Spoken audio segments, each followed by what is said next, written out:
제가 전에 욥기 설교를 13편으로 할 때는 욥기가 너무 이해하기가 어렵고 또 가르치기도 어렵고 또 설교를 처음부터 끝까지 해나간다면 한 소리 또 하고 또 하고 또 하고 하게 되기 때문에 13번으로 핵심만 탁탁 찍어서 설교를 했습니다.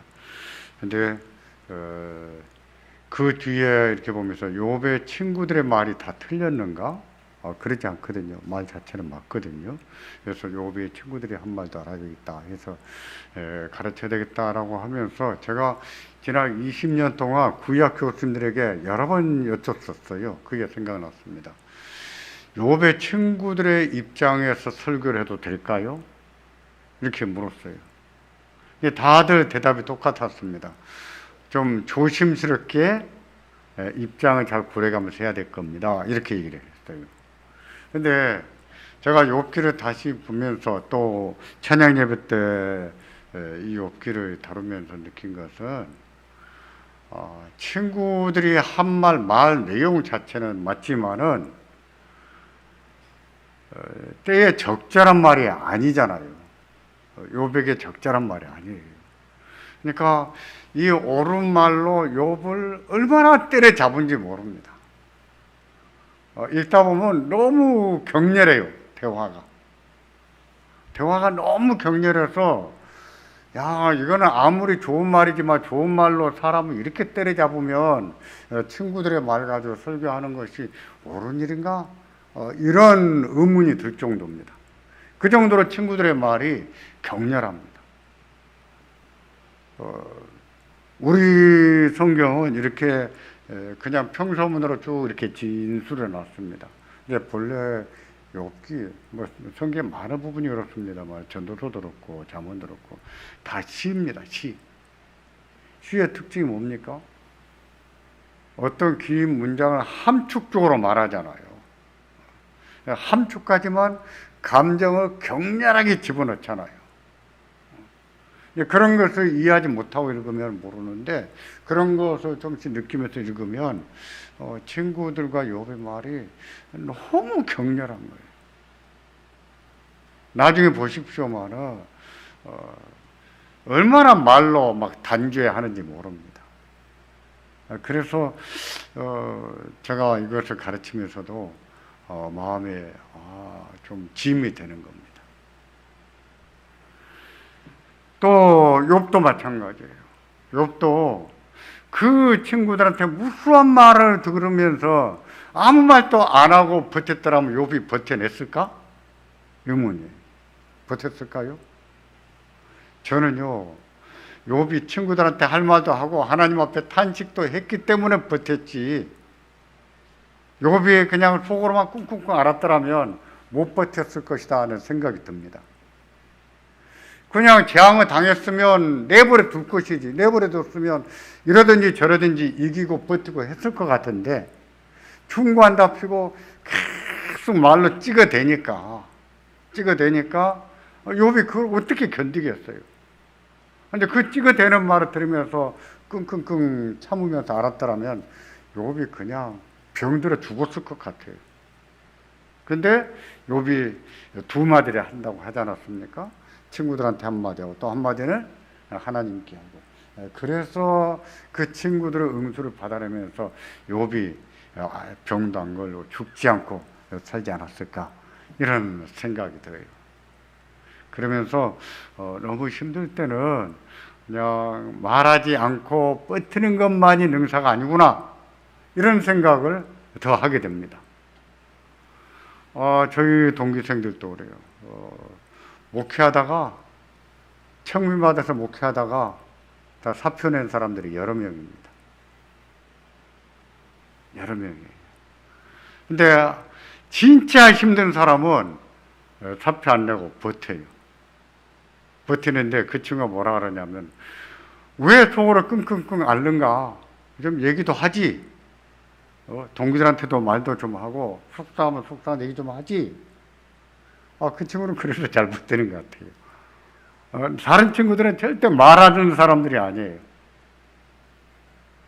아마 그 친구 얘기가 그 얘기예요. 저 말 않고 속으로 킁킁한 자기 혼자 앓다가 다 저렇게 못하겠다고 다 사표낸 거 아니냐.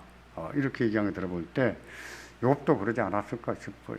욥이 응수를 안 했더라면 욥도 버티기 힘들었지 않았을까 이런 생각이 드는 겁니다. 이제 오늘은 빌닷의 첫 번째 충고입니다. 엘리바스의 충고에 대해서 욥이 응수를 하지 않았습니까? 욥의 응수, 여러분 받을 유인물 보세요. 욥이 뭐라고 했냐면 세 가지로 말했어요. 엘리바스의 충고에 대해서. 자신이 당한 재앙은 누가 치신 것이라고요? 하나님이 치셨다. 우리도 이런 생각 안 하잖아. 누가 병에 걸렸다. 뭐 하나님이 나를 치셨다. 누가 이렇게 생각합니까? 잘 안 하지요. 욥은 그랬습니다. 하나님이 나를 치셨다. 두 번째는 자기는 하나님 말씀을 거역하지 않았다. 엘리바스는 하나님 말씀에 거역했다 이렇게 말했기 때문에 말합니다. 세 번째로 친구들한테 하는 말이에요. 친구들한테 뭐라고 했어요? 친구가 재앙을 당했으면 불쌍히 여길 줄 알아야지. 그렇게 재앙을 당한 친구한테 충고한답시고 그렇게 말로 더 부을 수가 있냐? 이게 욥이 한 말이었습니다. 엘리바스의 충고에 대해서. 그러면서 나머지 한 장은 두 장을 하잖아요. 이제 한 장은 이제 하나님께 드리는 청원인데 하나님께 드리는 단원 보면 첫째 7장 1절부터 6절은 자기의 처지에 대해서 뭘 합니까? 독백을 해요. 하나님 앞에. 아직은 탄식이라기보다는 자기 혼잣말을 한다 이 말입니다. 자세한 내용은 보지 않겠어요. 지난번 다 배운 건데 제가 다음 내용을 위해서 요약을 한 겁니다. 자기는 여러 달째 고통을 겪고 있고 낮보다 밤이 더 고통스럽다. 그렇게 말합니다. 또 내 살에는 구더기와 흙조각이 의복처럼 입혔고 내 가족은 합창됐다가 또 터지는구나 이랬어요. 자신의 비참한 처지에 대해서 말하는 것이죠. 두 번째는 7장 7절부터 10절까지인데 독백한 데 이어서 이번에는 하나님을 향해서 구합니다. 7절 8절 같이 보실까요? 같이 보겠습니다. 7절과 8절. 내 생명이 한호흡 같음을 생각하옵소서. 나의 눈이 다시 복된 것을 보지 못하리이다. 나를 본 자의 눈이 다시는 나를 보지 못할 것이고 주의 눈이 나를 향하실지라도 내가 잊지 아니하리다. 무슨 말입니까? 내가 이대로 가다가는 수만 번 치고 나면 죽어 없어질 것 같습니다. 내 생명이 얼마 남지 않았습니다. 나를 알았던 사람도 나를 더 찾을 수 없고 심지어 하나님의 눈이 나를 찾을지라도 내가 없을 것입니다. 왜요? 죽고 없다 그 말입니다. 그때 가서는. 너무 늦기 전에 살려주시라 그 말이에요. 세 번째 7장 11절부터 21절은 하나님을 향한 탄식인데 15, 16절에 같이 보겠습니다. 이러므로 내 마음에 숨이 막히기를 원하오니 뼈보다 죽는 것이 나으니이다. 내가 생명을 싫어하고 항상 살기를 원치 않냐오니 나를 놓으소서. 내 날은 것입니다. 나 죽고 싶어요. 이렇게 말하는 거예요. 여러분 욥이 이해가 됐습니까? 이렇게 말하는 욥이 하나님 저 죽고 싶어요. 그 말이 이해가 되십니까? 예. 그렇다고 해서 욥이 진짜 죽고 싶다 죽여주시오 이 뜻이었습니까? 아니죠. 오히려 반의적입니다. 그러니까 내 호흡이 한 호흡밖에 안 남은 것을 생각하십시오. 그러니까 자기를 빨리 뭐 해주시라는 거예요? 빨리? 대답 좀 하십시오. 빨리 뭐 해주시라고요? 살려주세요! 그 말이에요. 빨리 살려주세요. 그러니까 우리가 재앙을 당했을 때, 고난당했을 때 할 수 있는 말이죠. 네, 맞아요. 자, 그런 말을 듣고 있다가 빌닷이 도무지 참을 수가 없어요.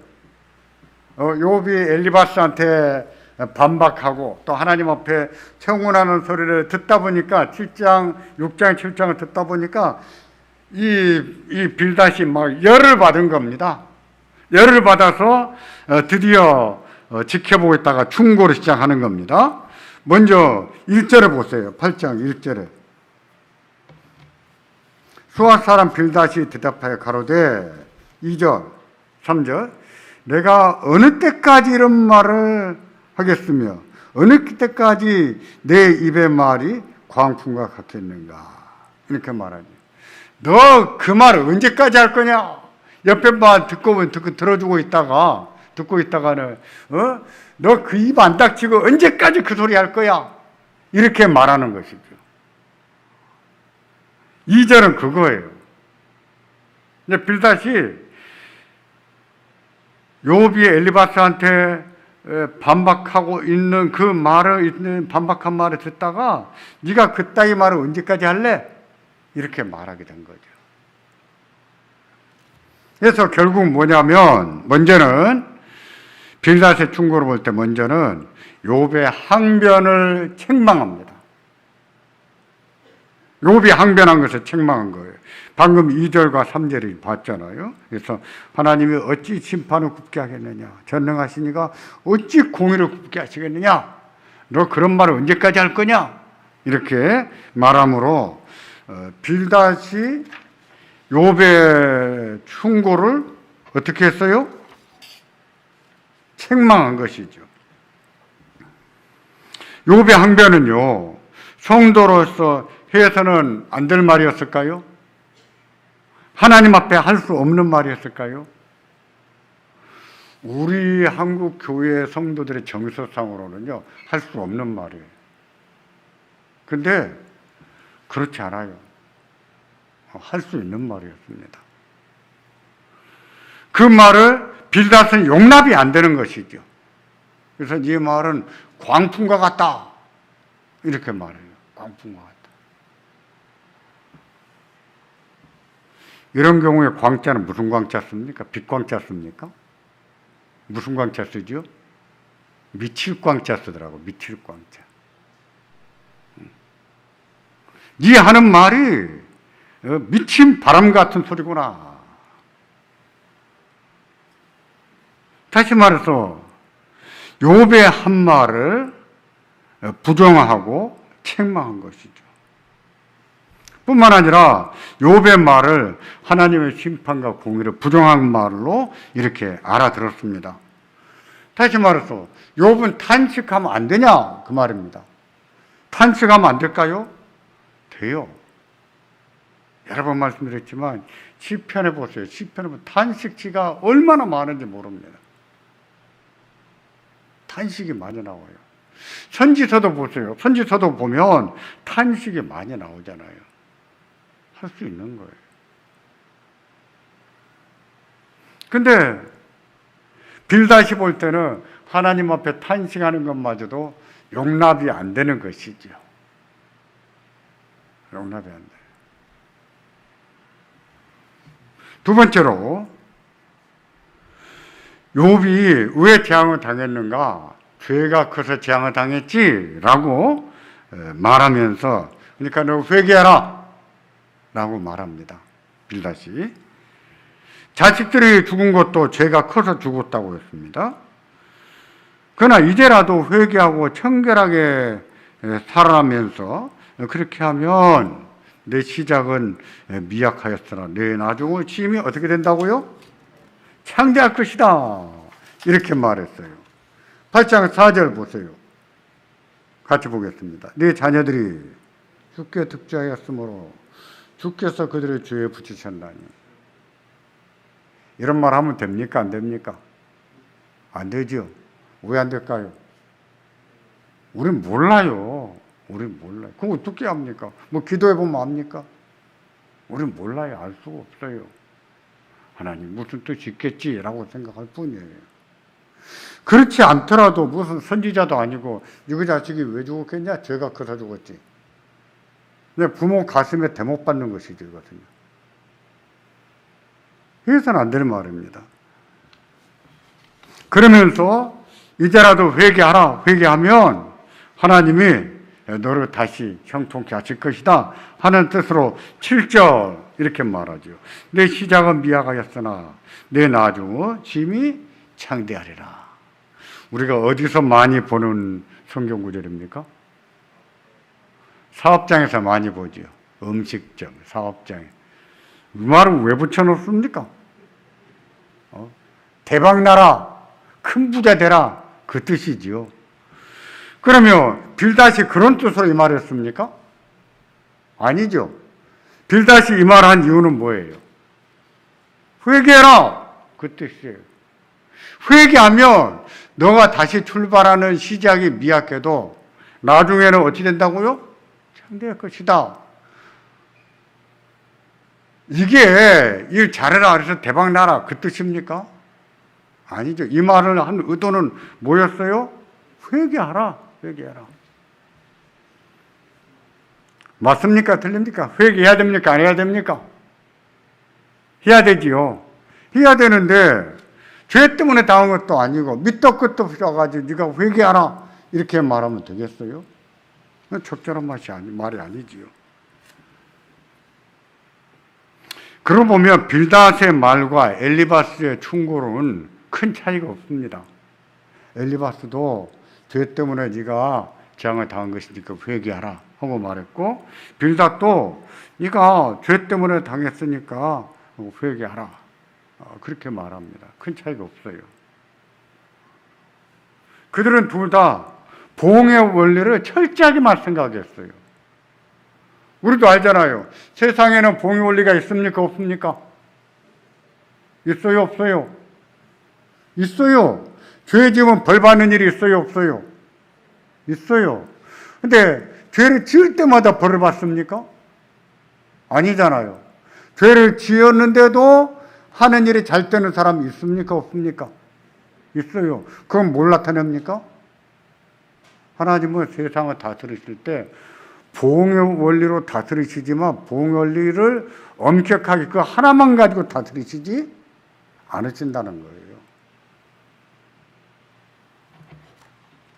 자연법칙도 그런 것이라고 했죠. 하나님은 자연법칙을 만들어서 세상을 이렇게 이끌어가게 하십니다. 그렇다고 해서 세상에는 기적이 있습니까? 없습니까? 있어요. 기적이 있다는 말은 뭐예요? 자연법칙 하나로만 다스리지 않으신다는 얘기예요. 자연법칙이 전부라면 기적은 일어날까요? 안 일어날까요? 안 일어나는 거예요. 세상을 하나님의 자연법칙을 통해서 다스리시지만 또 그런 가운데서 하나님은 기적도 베푸세요. 기적도 베푸십니다.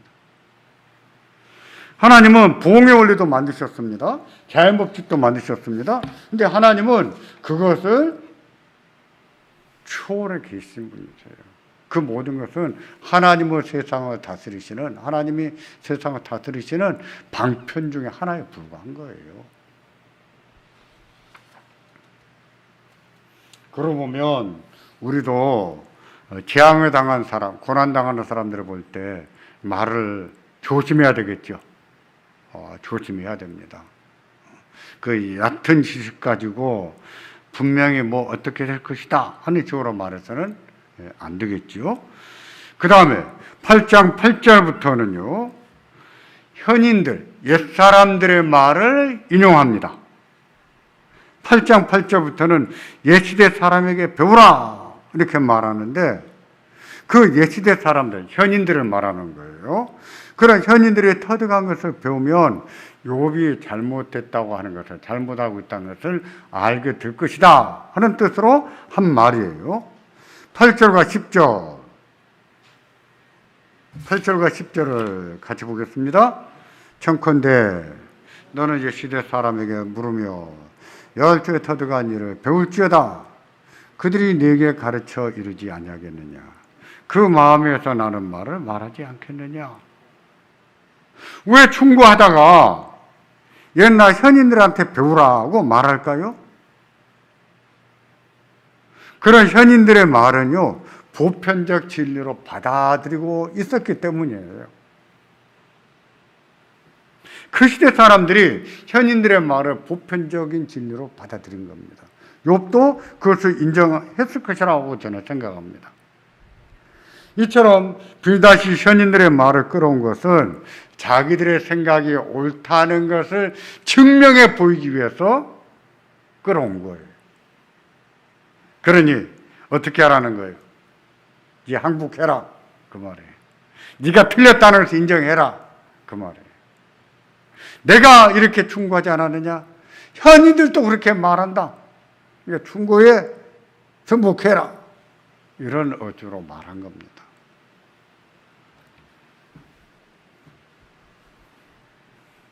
종교개혁 시대에 보면은 가톨릭하고 개혁파, 개혁주의 진영 사람들하고 이렇게 토론이 많이 벌어졌습니다.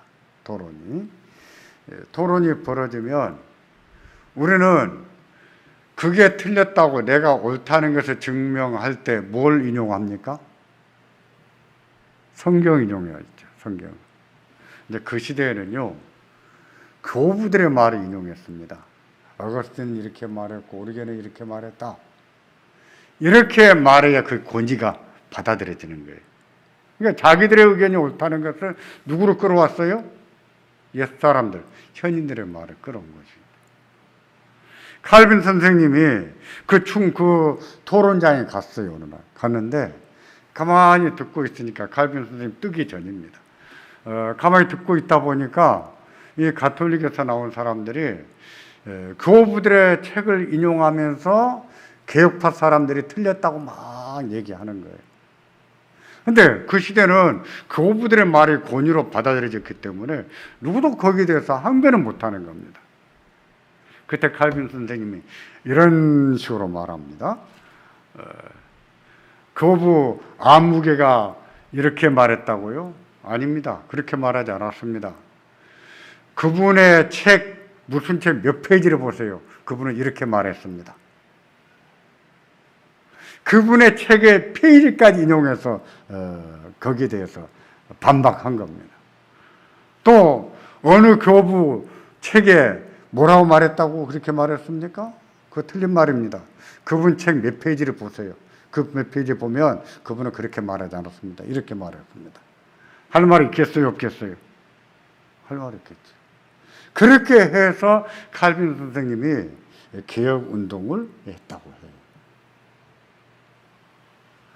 어떻게 그렇게까지 했을까? 자서전의 책에 보면 이렇게 나옵니다. 칼빈 선생님은 저녁에 독서를 하면 줄을 그어놨다가 새벽에 일어나서 기도하고 그걸 외우셨답니다. 밤에 읽은 책의 내용을 새벽에 밑줄 그는 것을 다 외웠대요. 그래 놓으니까 이게 가능했던 것이지요. 이처럼 사람들은 자기의 말이 옳다는 것을 증명해 보이는 수단으로 옛사람들의 말을 다 인용했어요. 빌닷도 마찬가지였죠. 그러니까 욥에게 잔소리 말고 우리가 충고하는 말에 따라라. 너는 죄 때문에 망했고 그러니까 이제라도 회개해라. 그 뜻이죠. 그러면서 현인들의 한 말을 두 가지 은유를 빌어서 말합니다. 첫째는 왕골과 갈대의 은유예요. 왕골 이야기가 나옵니다. 왕골하고 갈대는요 다르지 않아요. 크게 다르지 않습니다. 둘 다 물이 많은 습지에서 자란답니다.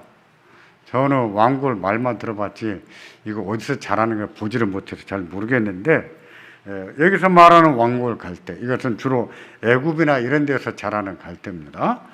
애굽 사람들은 그 왕골에서 파피루스를 얻어서 그걸로 종이를 만들어 책을 썼어요.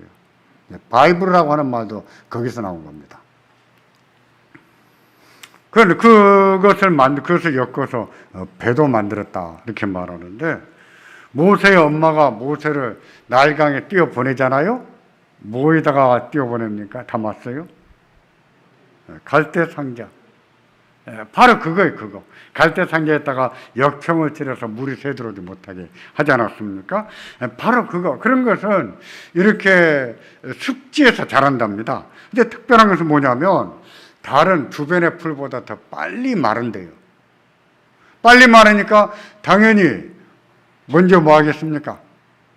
베겠죠. 다른 풀보다 완골과 갈대는 빨리 배요. 그 점을 착안해서 하는 얘기입니다. 그래서 8장 13절부터 15절까지 보면 이렇게 말합니다. 같이 보겠습니다. 하나님을 잊어버리는 자의 길은 다 이와 같고 사국한 자의 소망은 없어지리니 그 믿는 것이 끊어지고 그 의지하는 것이 거미줄 같은지 그 집을 의지할지라도 집이 서지 못하고 굳게 잡아도 집이 보존되지 못하리라. 하나님을 잊어버린 자는 이와 같으니 뭐와 같다는 거예요? 완골과 갈대와 같다는 얘기예요. 그래서 빨리 마르고 또 빨리 배임을 당한다는 것이죠. 그런 것처럼 하나님을 잊어버린 자, 또 사곡자는 빨리 배임을 당할 것이다. 속히 배임을 당할 것이다. 하고 말합니다. 누가 그 꼴 난다는 거예요? 욥이 그 꼴 난다는 거예요. 다시 말해서 네가 재앙을 당했다고 그런 식으로 탄식하고 원망하고 회개하지 않으면 빨리 뱀을 당할 것이다 하고 말한 겁니다. 이 말은 맞는 말입니까? 틀린 말입니까? 8장 13절부터 15절까지가 맞는 말이에요? 틀린 말이에요? 맞는 말이에요. 사곡한 자로 소망이 없습니다. 그 믿는 것이 끊어지고 그 의지하는 것이 거미줄을 붙잡는 것에 불과해요. 그러니 망하겠지요. 말 자체는 틀린 말이 아니에요. 두 번째 은유는 뿌리 뽑힌 식물에 관한 이야기입니다. 뿌리 뽑힌 식물 이야기. 8장 16절부터 19절까지가 그 얘기를 하고 있는데 그에 대해서 말하기를 모든 식물은 햇볕을 받아야 자란다 하고 말합니다. 그렇죠? 햇볕을 잘 받아야 자라죠? 저는 조그맣게 텃밭 갖고 보는 것이 하나의 로망입니다. 그래서 사택에 이거저거 많이 심어봤는데 지금은 아예 안 심어요. 되지가 않아요. 크지가 않아요. 다 음지라 뭐 자라지가 않습니다. 그거 같은 거예요. 햇빛이 중요해요. 그런데 여기에 보니까 우리나라로 얘기하냐면은 무슨 얘기가 나오냐면은 산에 가보면은 바위 가는데 약간 벌어진 바위가 있고 그 바위 틈바구니에 소나무가 이렇게 자라나는 바위 보신 적 있으시죠? 예. 그거 지금 생각하는 거예요. 그거 얘기하는 거예요. 바위가 있는데 바위가 틈이 조금 벌어졌는데 그 틈바구니에 소나무 씨앗이 어떻게 날려 들어와 가지고 거기에 뿌리를 깊이 내려서 햇볕을 받고 컸어요. 그 나무가 이렇게 굵어졌습니다. 이 정도 굵어졌으면 그거 한 몇십 년 큰 거예요. 그런 나무 있잖아요. 그 나무는 왜 죽지 않을까요? 바위 틈바구니에서 뿌리 내려서. 모르긴 해도 그 나무는요, 뿌리가 바위 틈바구니로 깊이 내려가 있습니다. 비가 오면 그 틈바구니에 스며드는 물을 머금고, 머금기 때문에 사는 거예요. 햇볕을 받고. 그 나무 뿌리는 바위하고 서로 엉겨 있죠. 엉겨 있어요. 근데 그 나무가 뽑히고 나면 주변의 땅이나 그 바위가 모른 체 한다. 그 말을 하는 거예요. 이게 참 재미있는 표현이긴 한데요. 8장 18절을 보겠습니까? 모른 체 하는 것을 이렇게 말합니다. 18절에. 그곳에서 뽑히면 그 자린치도 모른 체 하고 이르기를 내가 너를 본 적이 없다. 이렇게 말한다는 거예요. 무슨 말일까요? 너가 그렇게 죄 때문에 망한 것을 모르고 이렇게 말해도 깨닫지를 못하고 회개하지 않으면 언젠가는 뽑힐 날이 있을 것이다. 뽑혀버리면 누구도 모른 채 해요? 주변에 바위들도 모른 채 한 것처럼 사람들도 다 몰라보게 될 것이다. 그 뜻이에요. 결과적으로 그 뿌리채 뽑혀버린 식물, 그것은 누구를 말하는 겁니까? 욥을 말하는 것이죠. 너 그러다가 뽑힐 수 있어? 너 뽑힌다 그러다가? 그럴 수 있나? 이런 것을 봐도 친구들의 말이 얼마나 격렬했었는가 좀 알 수 있잖아요. 생각해 보십시오. 아무리 사랑해도 그렇고 아무리 미워도 그렇지 막 이렇게까지 목숨 걸고 핏대 세우고 싸울 필요가 있겠어요? 욥과 욥의 친구들 사이의 대화는요 그런 식으로 진행이 됐습니다. 이 두 가지 은유, 뿌리 뽑힌 식물이나 갈대나 왕골의 이야기는 그 내용 자체가 틀린 것은 아니었어요.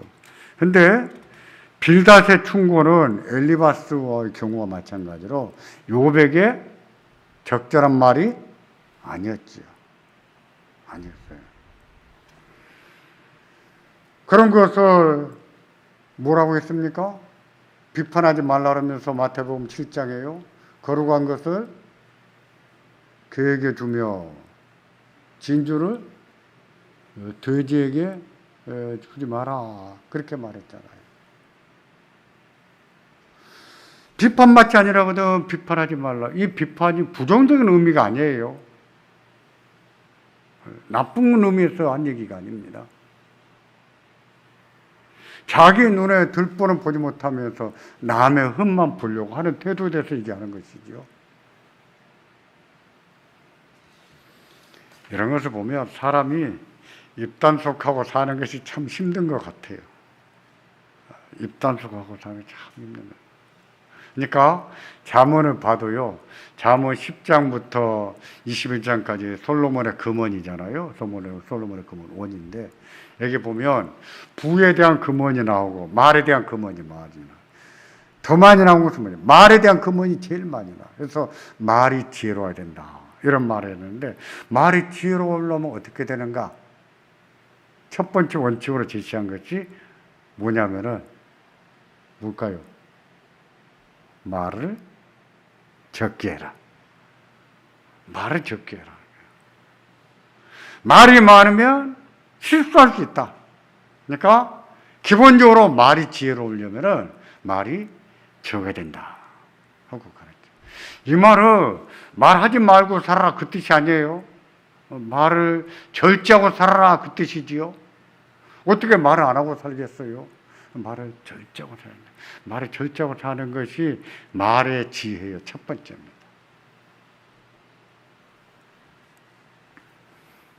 우리가 살다 보면은요, 넘겨짚는 일을 참 할 수가 있어요.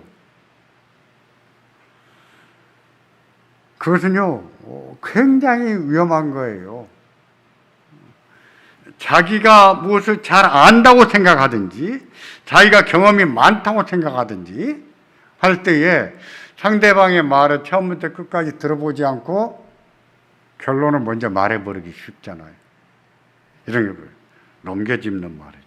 이제 넘겨짚는 말은 진짜 큰 실수를 할 수 있습니다. 조심해야 돼. 이거 하기가 참 쉽더라고요. 저도 얘기 듣다 보면은 끝까지 듣기가 힘드니까 아 그래서 이렇게 된 거지? 이렇게 넘겨짚는 경우가 있어요. 헛다리 짚습니다. 사실 빌닷이나 엘리바스의 충고는 뭘까요? 욥의 말을 들어주지 않고 넘겨짚은 것이죠. 자기들이 알고 있는 지식으로 넘겨짚어버린 것이죠. 그건 위험한 겁니다.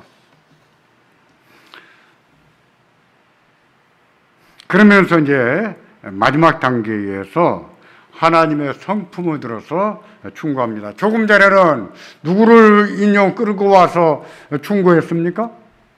옛사람. 그렇죠?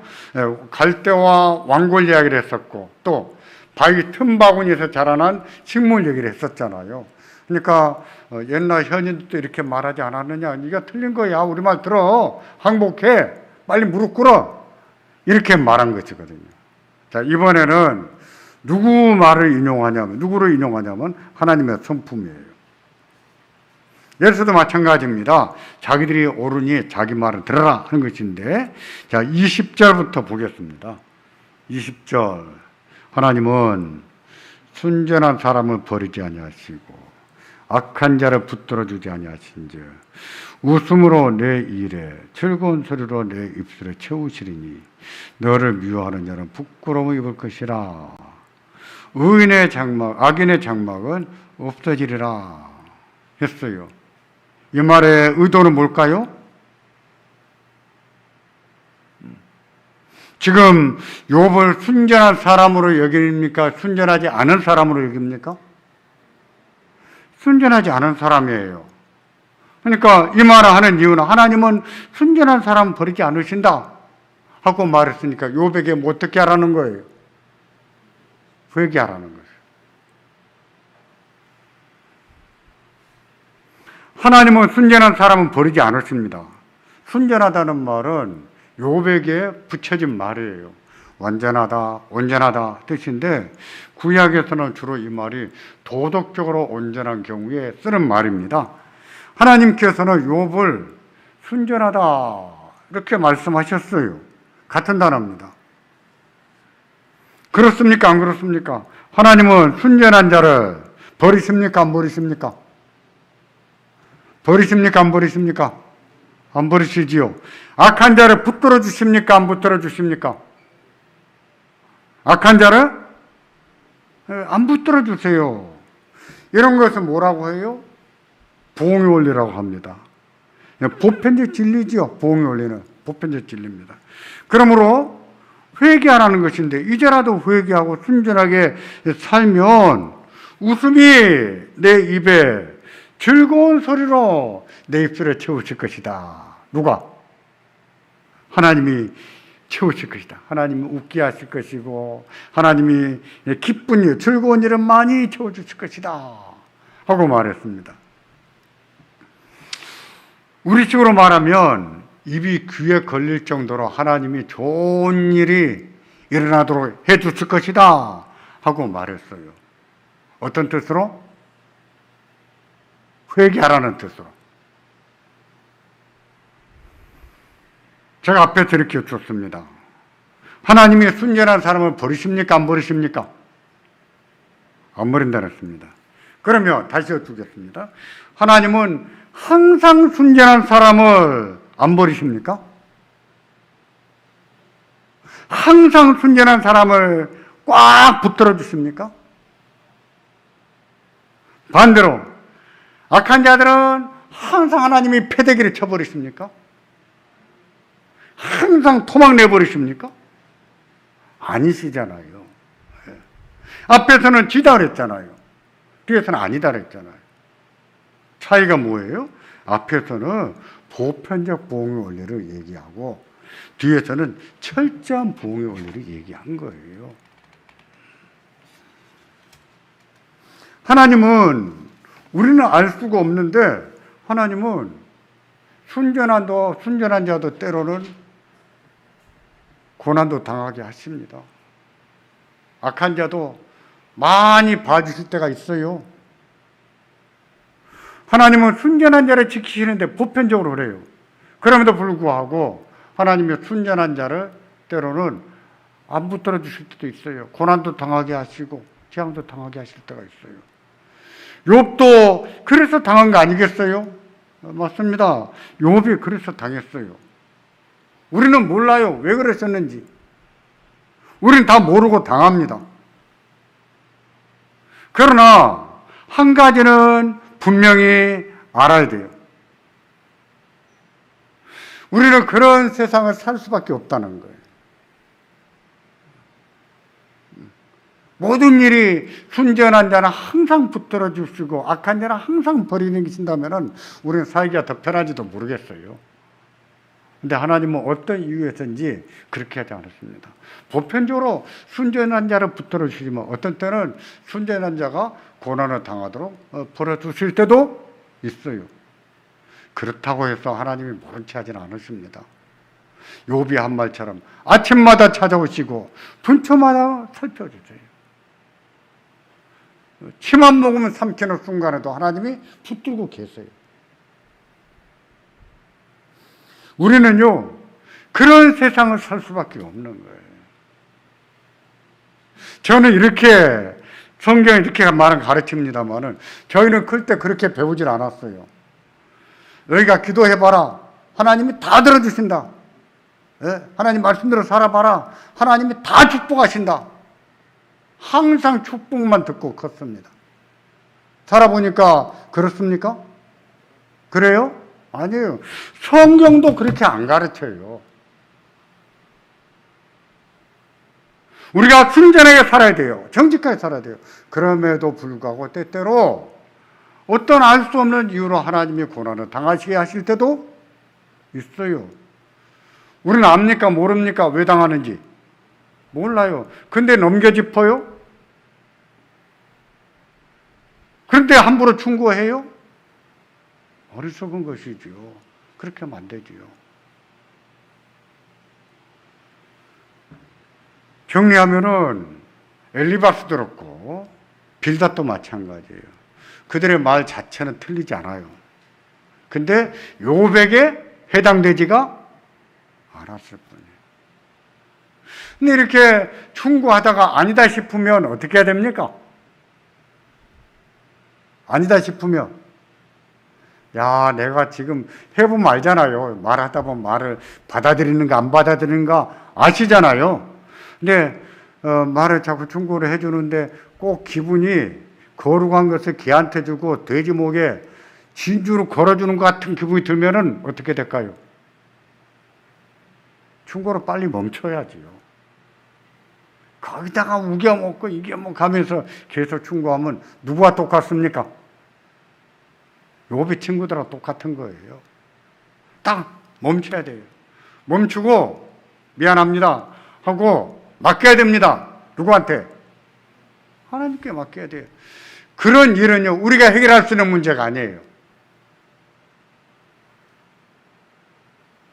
정말 우리가 기도를 많이 하고 하나님 은혜를 구하고 충고도 해야 됩니다. 해야 돼요. 근데 정말 기도 많이 하고 하나님 은혜를 구하고 충고하는데도 안 받아들인다 싶으면 이겨 먹을 것이 아니라 딱 멈추고 그 일을 어떻게 해야 된다고요? 맡겨야 돼요. 하나님께 맡겨요. 하나님, 이건 제가 할 일이 아닌 것 같습니다. 하나님이 하셔야 됩니다. 맡겨요. 저도 그렇게 합니다. 저도 기도할 때 하나님, 이 일은 사람이 풀 수 있는 문제가 아닌 것 같습니다. 이거 하나님 푸셔야 됩니다. 하나님 직접 푸셔야 됩니다. 그렇게 기도할 때도 있습니다. 저는 그렇게 할 줄 아는 것이 하나님의 주권을 인정해 드리는 것이라 생각합니다.